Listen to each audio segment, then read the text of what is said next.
综合报道。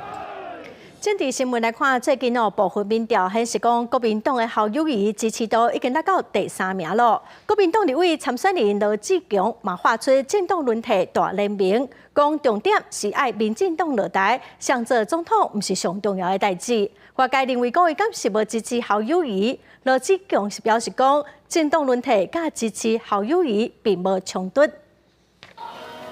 部分民调显示，国民党总统参选人侯友宜支持度排第3，国民党立委参选人罗志强提出政党轮替大联盟，话讲上做总统不是重点，政党轮替才是首要的任务。互外界的解读是无支持侯友宜，甚至是拿赢才会加仔囝伫跳船。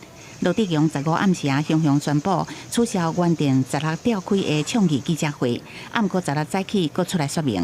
期待国民党去整合民众党是不可能的事情。国民党是一个有利益关系的当事者政党，就像民众党，你也不能期待民众党来整合国民党。党内的同志有不同的意见，我们就尊重。依照最新的民调，有时候是5常希望下架民进党，所以我们共同努力，朝这个方向来努力。南宁小鸡们非常焦虑，甚至不认为侯友宜是最强的母鸡。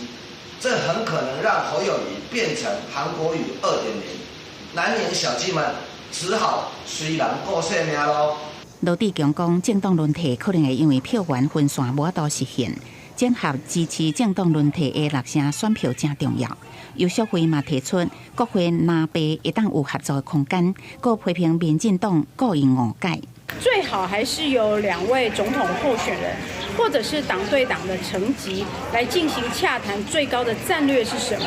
而身为小鸡就配合这个最高的战略。游淑慧也讲，总统的部分南北各人拍拼，不过南北合作议题搁再引起关心。第一个要寻求跟他政治理念相近的嘛，还有一点就是说，每个人为他的选情在努力啊。其实选举还有7个月了，就是每个人按照自己的步调去走，这样就好了。侯友宜竞选工作室的发言人江义珍是出来讲情，强调罗志强并无讲无支持侯友宜。总统立委大选哪力被各人布局，要抢攻选票。